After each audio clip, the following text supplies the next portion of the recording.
beaucoup impliqués dans la lutte contre la maladie du sommeil, qu'autorités et partenaires se sont mobilisés pour passer en revue le programme. Renforcement des compétences en fabrication numérique au niveau de l'enseignement supérieur, l'Université de l'Abbé veut devenir un pôle de référence en matière de fabrication numérique et d'innovation technologique dans la région. À Kamsar, des femmes formées à la fabrication des produits cosmétiques et à la saponification, un programme d'autonomisation en cours dans les communautés impactées par l'exploitation minière. C'est tout pour les titres.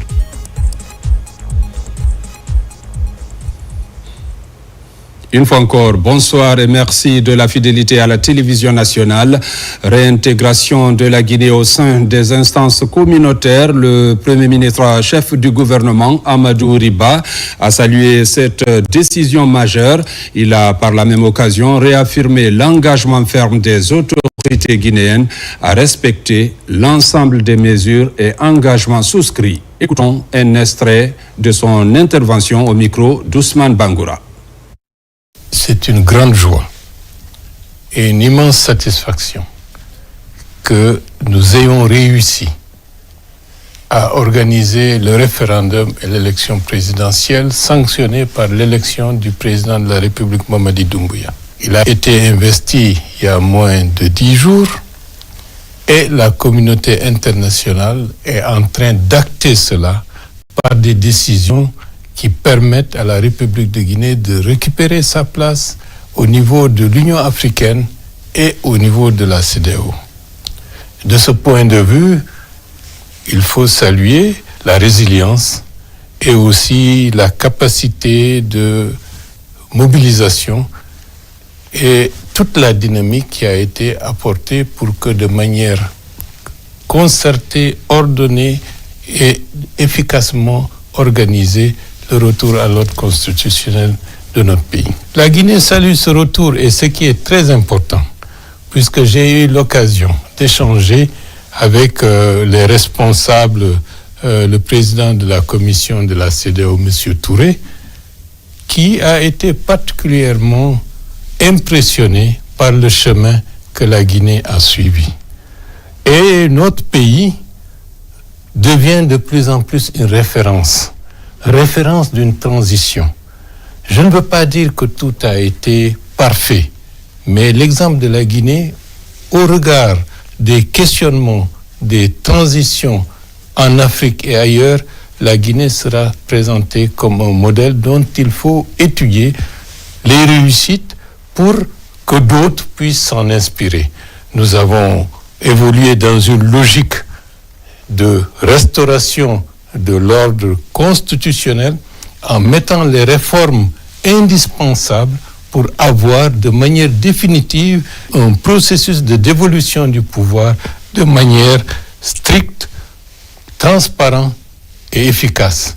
Sur le plan économique, donc, des réussites. Sur le plan politique, des méthodologies, des démarches idoines pour ne plus revenir aux facteurs de crise que nous avions connus par le passé. Sur le plan social, des évolutions majeures qui ont permis d'accroître les droits constitutionnels des citoyens guinéens, mais aussi des droits sociaux pour ceux et celles qui sont en situation, d'activité au niveau de la fonction publique.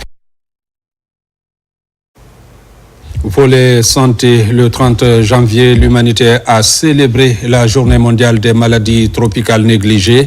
En Guinée, le programme national de lutte contre les MTN a délocalisé la célébration dans le district de Maniakoum. Ministère de la Santé et partenaires ont répondu massivement pour célébrer cette journée avec cette communauté qui s'est beaucoup impliquée dans la lutte contre la maladie du sommeil. Reportage Tcherno Maroufba. Le district de Maniakoum, au bord de la mangrove d'Andoubleka, c'est la localité à l'honneur de la célébration de la journée mondiale de lutte contre les maladies tropicales négligées. La célébration dans ce lieu historique de la transmission de la trépanosomiase humaine africaine ou maladie du sommeil a tout son sens. Cette année, la journée est célébrée sous le thème « Ensemble avec l'engagement des communautés, nous parviendrons à l'élimination durable des MTN ». La maladie n'est pas complètement fini. Il faut aller maintenant vers l'arrêt de la transmission.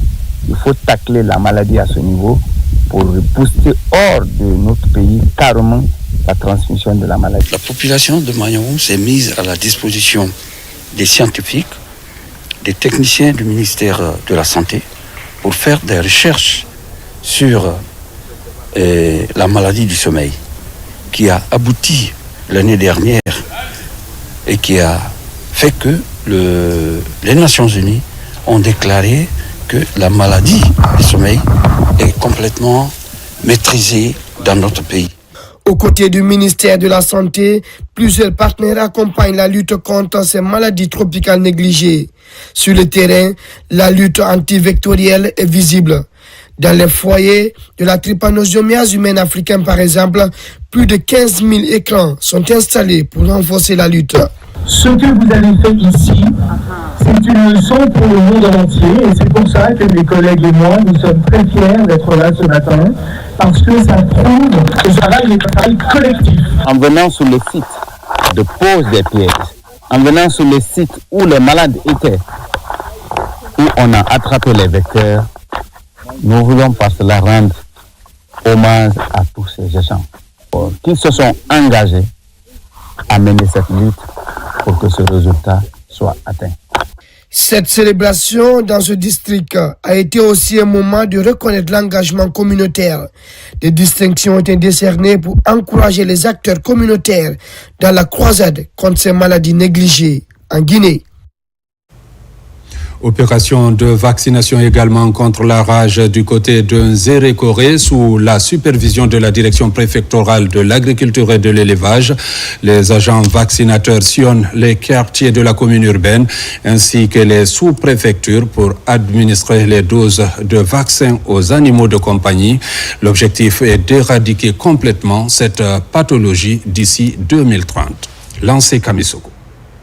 La traque vaccinale contre la rage s'intensifie dans la préfecture des Nzérékoré, munie de kits nécessaires pour cette opération d'envergure enclenchée par le ministère de l'élevage. Les agents vaccinateurs parcourent les différentes sous-préfectures et les quartiers de la commune urbaine. L'objectif est clair, vacciner tous les animaux de compagnie afin d'éradiquer complètement cette pathologie d'ici 2030. La population doit accueillir nos agents vaccinateurs sur le terrain en facilitant la vaccination. L'objectif de cette vaccination est de protéger la population contre la rage et d'éliminer aussi complètement la rage d'ici 2030.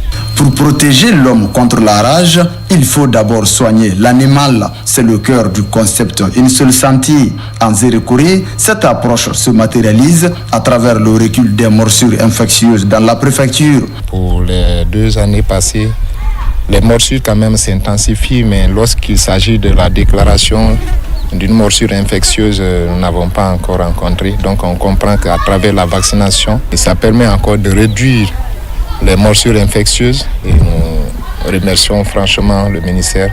Cette campagne préventive s'inscrit dans la stratégie mondiale 0 cas de rage humaine d'ici 2030, d'où l'appui financier de la Banque mondiale à travers le projet régional de sécurité sanitaire pour l'Afrique de l'Ouest et du Centre.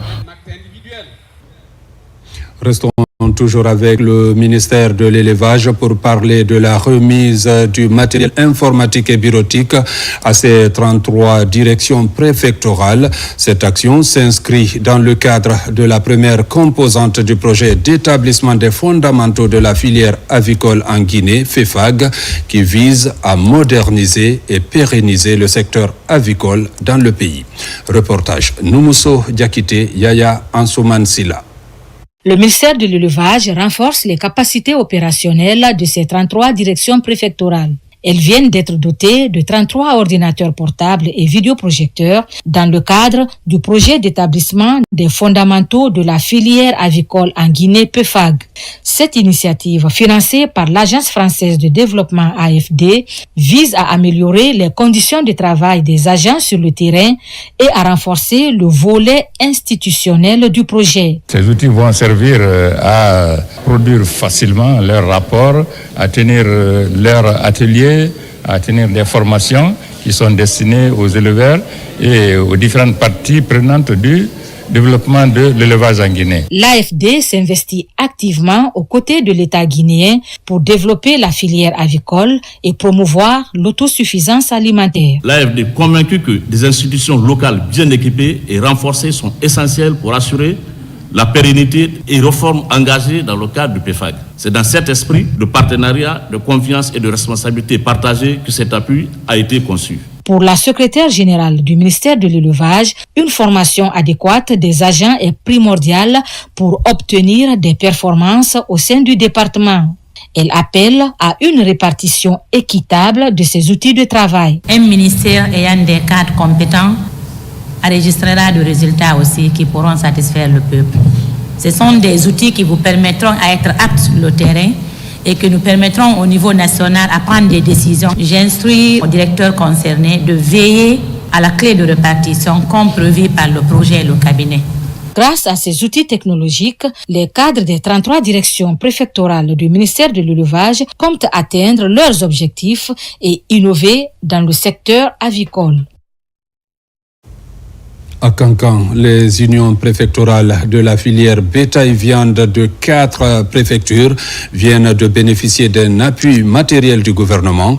Il s'agit de 8 motos faucheuses pour mécaniser et accélérer la récolte fourragère et 8 presses à balles pour assurer une conservation optimale du foin pour le bétail. C'est la direction régionale de l'hydraulique de Cancan qui a servi de cadre à la remise. Reportage Elage Fodé Bangali Fofana. Ici, à la direction régionale de l'hydraulique de Cancan, des motos faucheuses pour mécaniser et faciliter la récolte fourragère pour les bétails et des presses à balles pour assurer une conservation optimale du foin pour le septel. C'est suite à un critère de sélection depuis l'élaboration du projet que ces 4 préfectures ont été identifiées sur les 10 préfectures riveraines du fleuve Niger. Ce sont des préfectures à potentiel élevé de production animale et aussi en tenant compte des vulnérabilités de ces préfectures avec la pression de dégradation de l'écosystème dans les bassins du fleuve Niger. Nous sommes les gardiens de ce grand fleuve en termes de préservation de tout cet écosystème du bassin des 9 États. Donc ce qui fait qu'on a un rôle stratégique à jouer et une lourde responsabilité en matière de préservation des ressources du bassin. Ces équipements sont destinés aux unions préfectorales de la filière bétail-viande des préfectures de Sigiri, Mandiana, Kouroussa et Dinguiraï. C'est un sentiment de joie pour nous aujourd'hui, l'obtention de ces équipements. Nous remercions vraiment les partenaires pour ce don. C'est pour lutter contre les conflits entre éleveurs et agriculteurs. Le président, nous avons vraiment su qu'il va aider les éleveurs. Nous sommes très contents. On les remercie très bien. Nous ferons tout pour qu'il n'y aura pas de problème entre éleveurs et agriculteurs de Dinguiraï. Grâce à cet appui financier stratégique de la Banque africaine de développement BAD, via le Fonds africain de développement, le gouvernement guinéen renforce aujourd'hui les capacités productives des communautés riveraines du fleuve Niger. Chers bénéficiaires, le succès de ce programme repose désormais entre vos mains. Je vous exhorte à faire un usage judicieux et responsable de ces équipements. Entretenez-les avec soin, car ils sont les instruments de votre prospérité et celle de vos communautés. La remise de ces équipements aux heureux bénéficiaires marque une étape cruciale dans leur lutte commune pour la sécurité alimentaire et la résilience face aux défis climatiques. Dans le cadre de la politique nationale d'industrialisation et la formalisation du secteur industriel, le ministère vient de lancer une vaste campagne nationale d'immatriculation des sites industriels, une initiative destinée à établir une cartographie précise du tissu industriel et à doter chaque site d'une identité administrative claire. Reportage Abdul Karim Kamara, Marwan Kamara. Des machines en pleine activité, des ouvriers à l'œuvre, mais pour beaucoup de ces unités industrielles sont parfois dans l'informel. Pour y remédier, le ministère de l'Industrie a entamé une tournée nationale d'identification et d'immatriculation des sites industriels. Le Grand Conakry est la première étape de cette campagne nationale d'immatriculation. Au cours du recensement général des unités industrielles, on s'est rendu compte que la plupart d'entre elles n'étaient pas conformes, n'avaient pas les documents administratifs. Et après la régularisation, toutes les entreprises conformes, toutes les unités industrielles auront leur plaque d'immatriculation. Cette opération d'identification des industries qui nous permettra aujourd'hui de déterminer quelles sont les industries qui sont en conformité ou pas en République de Guinée. Et cela va rassurer l'État, les consommateurs et aussi mettre en confiance tous les investisseurs qui vont venir en Guinée. Ce programme d'envergure du ministère de l'Industrie marque une étape importante vers la structuration et la dynamisation du secteur industriel national. C'est un grand honneur pour nous de recevoir le ministère de l'Industrie et des PME, surtout d'être la première à recevoir cette plaque. C'est un honneur, ça témoigne notre engagement, notre détermination à œuvrer pour l'industrialisation dans notre pays. On remercie le ministère de l'Industrie pour cette identification et tous les accompagnements qu'il nous fait pour que l'industrie marche bien en Guinée. Et d'ailleurs, ça marche très bien et on est content. L'opération s'inscrit dans la stratégie nationale d'industrialisation qui vise à disposer d'une cartographie fiable des unités de production et à améliorer la traçabilité des activités industrielles. La tournée d'immatriculation se poursuivra dans l'ensemble du territoire national. Je vous l'annonçais dans les titres, à l'Université de l'Abbé, une initiative stratégique pour le renforcement des compétences en fabrication numérique se concrétise à travers cette initiative portée par son administration générale. L'Université de l'Abbé affirme sa volonté de devenir un pôle de référence en matière de fabrication numérique et d'innovation technologique dans la région de la Moyenne-Guinée. Reportage Martin Fancinadouno. Sur l'initiative de son administration générale, l'Université de l'Abbé tient une importante session de formation sur la conception et la fabrication assistée par ordinateur. Cette activité s'inscrit dans une dynamique de modernisation de l'enseignement supérieur et de promotion de l'innovation technologique au sein des universités publiques guinéennes. Cette formation qu'on a appelée la formation CFAO, conception et fabrication assistée par l'ordinateur, est orientée vers les étudiants, les enseignants et d'autres. On est doté de beaucoup de machines ici, de fabrication. Donc c'est pourquoi nous avons décidé au niveau du service statistique projet planification de porter un projet auprès de nos partenaires afin de viabiliser ce centre-là. Pour atteindre les objectifs qui sont fixés, c'est-à-dire que ce soit des lieux de tremplin vers la formation pratique et donc la préparation des étudiants vers des emplois pérennes, donc des emplois actuels et à venir, et pour les enseignants aussi, s'approprier de ces lieux-là pour concrétiser les formations pour les étudiants, faire de la recherche, innovation, développement au service de la communauté universitaire et au-delà.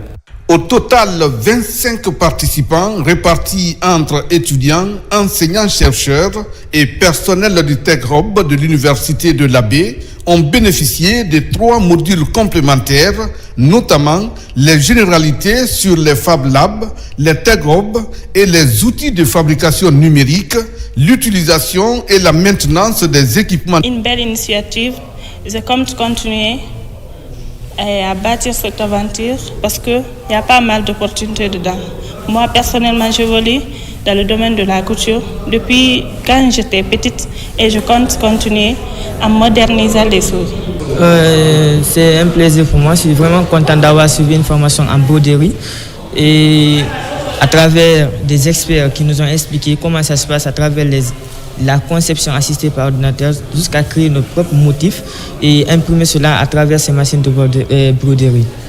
Ce projet de renforcement de capacité a été financé par l'Agence française de développement AFD à travers les fonds communs de l'éducation, budget d'affectation spéciale. Un soutien qui illustre l'engagement des partenaires au développement en faveur de l'amélioration de la qualité de l'enseignement supérieur, l'intégration des technologies innovantes dans les universités guinéennes et le développement du capital humain, surtout pour le pôle universitaire de l'Abbé. Du côté de la région de Bokeh, l'éducation vient de franchir un nouveau cap. L'école élémentaire franco-arabe de Dibia, longtemps confrontée à la vétusté de ses infrastructures, a été entièrement reconstruite et équipée.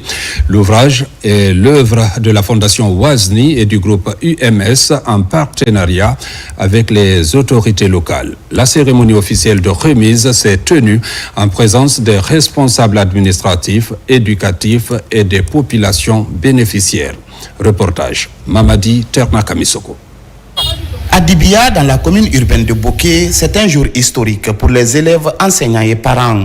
Après plusieurs années d'apprentissage dans des conditions précaires dans cette ancienne permanence, l'école primaire franco-arabe de Dibia renaît sous de nouvelles couleurs.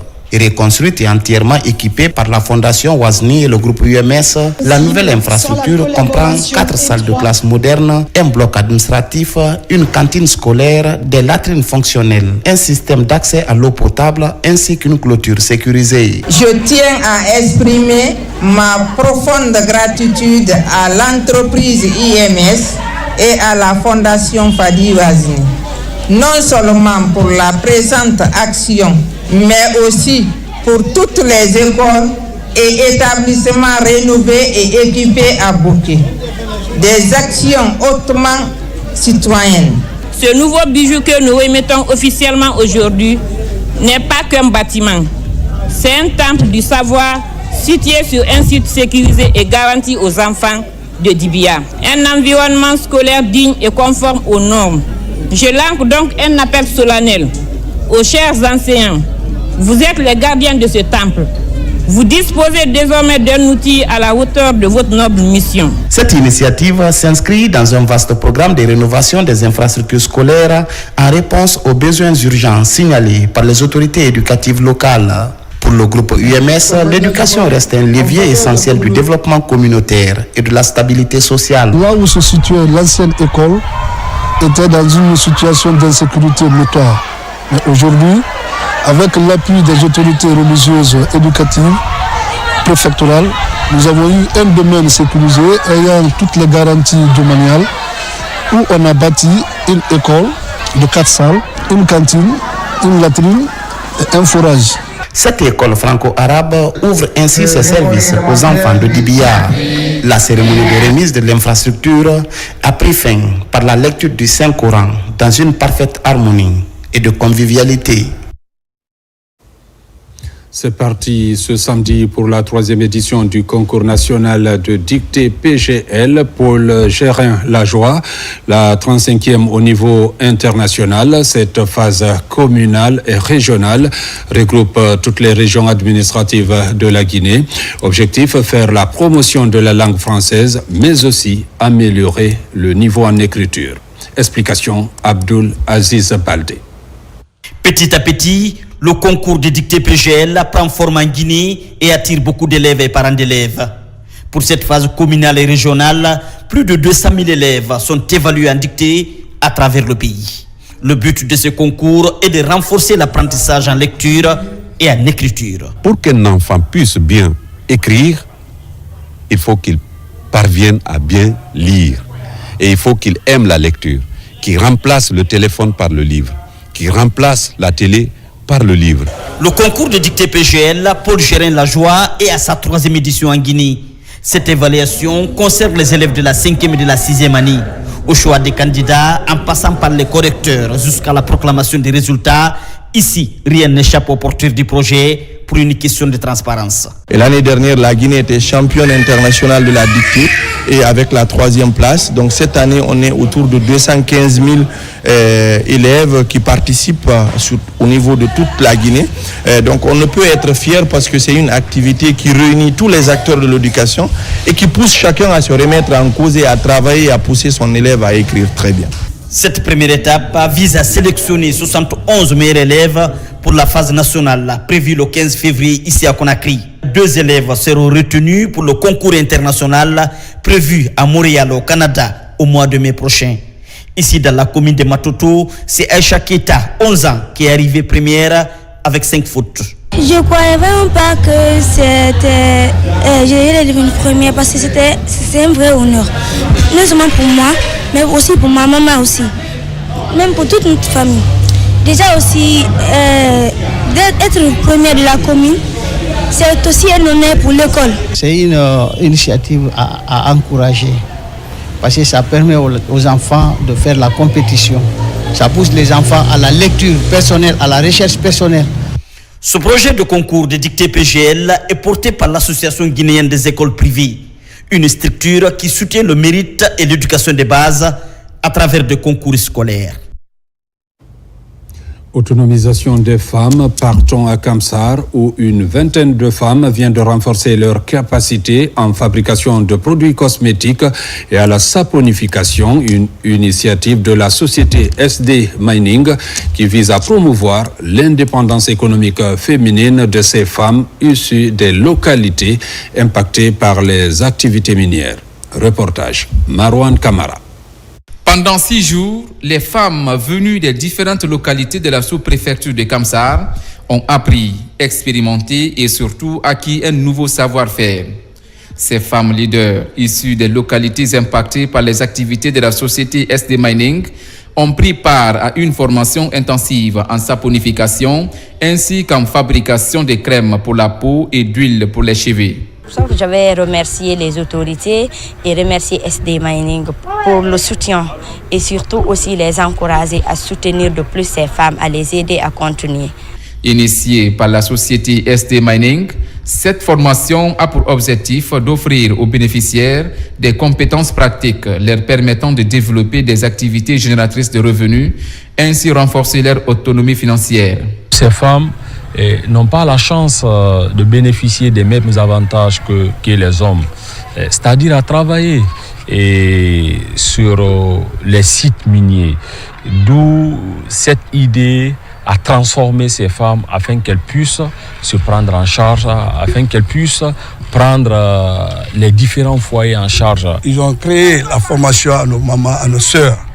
Vraiment, je suis très ravi et j'encourage la société de nous donner des multiples formations à nos sœurs qui sont dans les cuisines, d'abandonner la cuisine, d'avoir un métier. Ceux qui ont eu le courage de suivre la formation, aujourd'hui le résultat est là, ils ont reçu leur diplôme, donc vraiment c'est une fierté pour le district, c'est une fierté pour la communauté. À l'issue de cette session, les bénéficiaires repartent avec des compétences solides et l'espoir d'un avenir meilleur. Une action concrète qui s'inscrit dans une dynamique durable de promotion de l'entrepreneuriat féminin. Lutte contre les produits chimiques et les déchets nuisibles à la santé humaine et environnementale. Les points focaux des conventions ratifiées par la Guinée unissent leurs forces pour endiguer le phénomène. Une synergie d'action pour la mise en œuvre du projet de lutte portant principalement sur des tests réglementaires est en cours. Ousmane Ba, explication. La Guinée est dans sa dynamique de lutte contre les produits chimiques et les déchets. Une démarche qui se concrétise par une synergie des acteurs impliqués dans la gestion des conventions de Bâle, Rotterdam, Stockholm, Minamata et du cadre mondial sur les produits chimiques et les déchets. Une politique qui entend minimiser les risques majeurs liés à la santé humaine et environnementale. Le diagnostic juridique institutionnel qui a été mené a révélé des défis de taille. Une absence de textes d'application spécifiques et une coordination sectorielle insuffisante. Des lacunes dans le contrôle et l'évaluation des produits chimiques, un déficit de participation des services déconcentrés dans le processus opérationnel. L'objectif donc de cet atelier est de soumettre ces avant-projets à votre expertise. La rencontre prévoit la soumission des avant-projets des textes d'application du Code de l'environnement aux parties prenantes. Des débats fructueux, des analyses fécondes pour des résultats probants. À la conférence des parties des différentes conventions, ça a été décidé à l'horizon, n'est-ce pas, 2030, d'amener les différentes autorités à travailler ensemble pour que la gestion soit en faveur de la protection de l'environnement et de la santé humaine. Parce qu'aujourd'hui, l'utilisation, n'est-ce pas, de produits chimiques intègre le développement industriel et économique. Une fois ce texte finalisé, la capacité technique des intervenants par secteur sera renforcée. Et puis nous nous attendons à la signature de ce texte pour passer effectivement au suivi de la mise en œuvre sur le territoire national. La description du projet révèle 4 composantes basées fondamentalement sur le renforcement de capacité des acteurs des différentes conventions ratifiées par la Guinée pour une action commune et efficace. Et puis la Fédération guinéenne des ferrailleurs a procédé ce matin à l'installation de ses membres dans les communes de Dubreka, Kagbeleng et Tombolia. Une installation de ces antennes nationales afin d'unifier les travailleurs du secteur confrontés à plusieurs défis. Reportage Bakari Bambakonde. La Fédération guinéenne des ferrailleurs des métaux usés, ferreux et non ferreux, a lancé l'installation de ses antennes communales de Dubreka, Kagbeleng et Tombolia. Cette initiative marque une étape importante dans l'organisation du secteur des ferrailleurs en Guinée, avec l'objectif de promouvoir des pratiques durables et de faciliter l'accès à des ressources pour les professionnels de la ferraille. C'est pour l'unification des acteurs de la filière par rapport à notre activité, parce qu'aujourd'hui, avec l'activité de la ferraille, nous créons de l'emploi, nous faisons beaucoup de trucs rentables à l'État, raison pour laquelle si le secteur est bien organisé et redynamisé, ça va être fructueux pour l'ensemble des peuples de Guinée. Ce projet s'inscrit dans une démarche plus large d'implantation d'antennes à Conakry et dans d'autres régions du pays. Composées de 11 membres chacune, les nouvelles équipes ont donc pour mission de défendre les intérêts des ferrailleurs et de promouvoir des pratiques durables dans le recyclage des métaux. C'est d'être ensemble, collaborer avec la Fédération guinéenne, parce que nous sommes là pour tout le monde, pas pour une seule personne. Nous voulons être ensemble pour aller en avance, parce que nous voulons que l'État vienne nous secours, mais on ne peut pas cela si nous ne sommes pas ensemble. Le représentant du ministère du Commerce a exprimé la satisfaction des autorités face à cette initiative, soulignant l'importance d'une organisation pour améliorer les conditions de travail des professionnels des métaux. On a constaté qu'ils sont en train de travailler d'arrache-pied pour l'amélioration du rythme du travail et l'épanouissement, n'est-ce pas, du secteur dans le cadre de sa participation de façon globale à l'économie nationale et à la création d'emplois. En structurant ce domaine, la Fédération espère améliorer les conditions de travail des ferrailleurs et contribuer au développement durable du pays.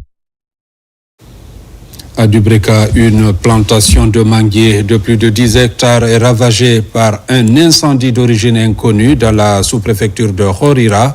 Le propriétaire Mamoudou Sall, fonctionnaire à la retraite, pointe du doigt des individus mal intentionnés. Après le sinistre, les démarches se poursuivent auprès des autorités locales afin d'identifier les présumés responsables.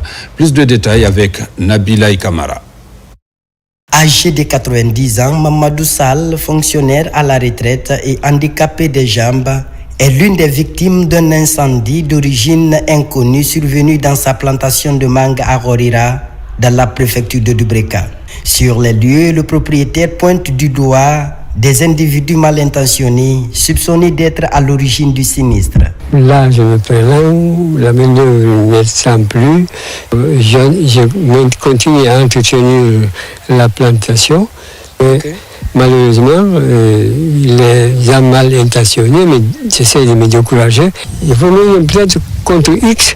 J'ai déposé une plainte, une copie à la sous-préfecture, une à la commune et une à la gendarmerie. Composée de plusieurs variétés de manguiers, la plantation est partiellement ravagée par les flammes, touchant même des arbres en pleine production. Un coup dur pour ce nonagénaire qui entend désormais que la lumière soit faite sur cette affaire. Je suis venu, j'ai constaté le feu est à l'intérieur, tout ce qui est dans la chambre c'est calciné. Bon, ils disent que c'est le feu qui est rentré, mais je n'ai pas vu de traces du feu sur le mur, sur le toit. Je ne vois pas de traces par lesquelles le feu est passé pour calciner le contenu de la maison. Si on me montre que c'est celui-là, au moins je suis satisfait que les services auraient fait son travail. Mais ça fait la 4e fois qu'on brûle la plantation. Toujours au mois de janvier, quand je finis de nettoyer proprement. Malgré son handicap et son âge avancé, Mamadou Sall poursuit les démarches auprès des autorités locales afin que les responsables soient identifiés. Après des années de labeur, le rêve de se passionner de la terre est une nouvelle fois brisé par le feu. Déterminé, il envisage toutefois de repenser l'avenir de cet espace pour ne pas renoncer à son activité. Hier à Cancan, juste après la prière de vendredi, des chants et invocations divines ont résonné à la mosquée Noureddin Islam pour annoncer les couleurs du mois saint de Ramadan. Le rendez-vous religieux est organisé par l'association Noureddin Islam de l'érudit Elhadj Souleymane Sidibé. Un Ramadan bénéfique pour les fidèles et la paix dans le pays ont dominé le contenu des prières pour une Guinée qui bouge. Diamo Kaba. Chaque année, à l'approche du mois saint de Ramadan, la résidence de l'érudit Elhadj Souleymane Sidibé accueille du beau monde. À proximité, une maison de Dieu pour implorer le pardon divin ce vendredi saint. Président de Noureddin Islam, Elhadj Souleymane Sidibé valorise ce rituel basé sur des invocations.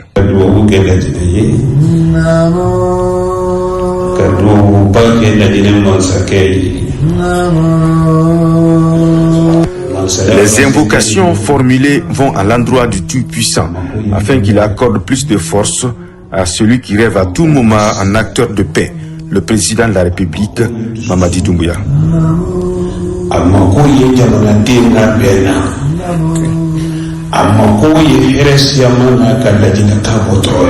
Très mobilisés ce vendredi, les fidèles récitent à l'unisson des versets coraniques et des cantiques religieux. Le rendez-vous a un double enjeu, la paix dans nos pays et un ramadan bénéfique pour les musulmans.